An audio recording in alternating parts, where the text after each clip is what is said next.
Miss Love, I think one thing that, no, you need to listen. It's your boy DZ, man. If you've been watching the YSL trial, you know it's a new judge on the case. This judge here is not being biased. She's going by the law with certain things. She's paying attention to the case as it goes on. So all the stuff that Miss Love was doing before, to pull all that stuff on Judge Glanville, she can't do it on this judge. But I want y'all to check this out. Let me know what y'all think.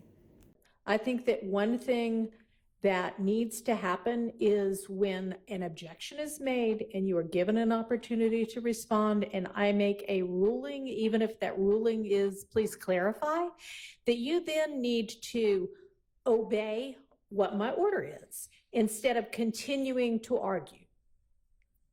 Your Honor, when I ask for clarification and consideration, I believe that as an advocate and as a person who is actually representing the victims who have been victimized in this case and who is representing as much as actually more than an officer of this court, and I represent something, I believe that the state has as much right to express, to request, and to ask for consideration and for an allowance to ask the questions that it wishes to ask as the defense does. I believe, Your Honor, the objection that was made, and I understand what Mr. Schardt said, but there are a couple of things at play here. One, Mr. Schardt is well aware that Mr. Zachary has said that his client was with him. He has said it in the interview that I'm holding in my hand. He is not being honest with the court when he is claiming that Mr. Zachary had no idea what I was talking about. I literally said Shannon, Demikian, and Muntu, and I asked him how close he was with each of them.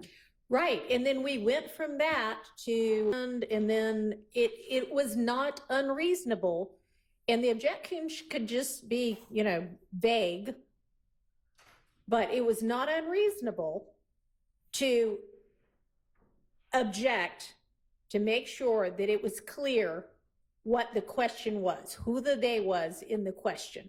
And when I say clarify, that needs to be the end of it. And you need to ask a different question, rephrase the question, and let's move on.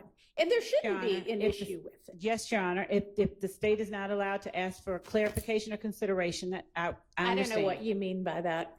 Your Honor, when I ask, a clarification of my ruling, is that what you mean? When I ask for permission beyond what the court has instructed, I did not know that I should not do that, so I won't do that anymore. That's not what was going on. You're basically, it seems to say, I'm asking permission to do something other than what the court has just ordered me to do. And so if that's what it is, then no, you cannot do that. If you need clarification of a ruling, then of course you can ask that. And if you want reconsideration, then you can ask for that. But that does not need to go on in front of the jury. When I make a ruling, obey the ruling and move on. Yes, Your Honor. Okay.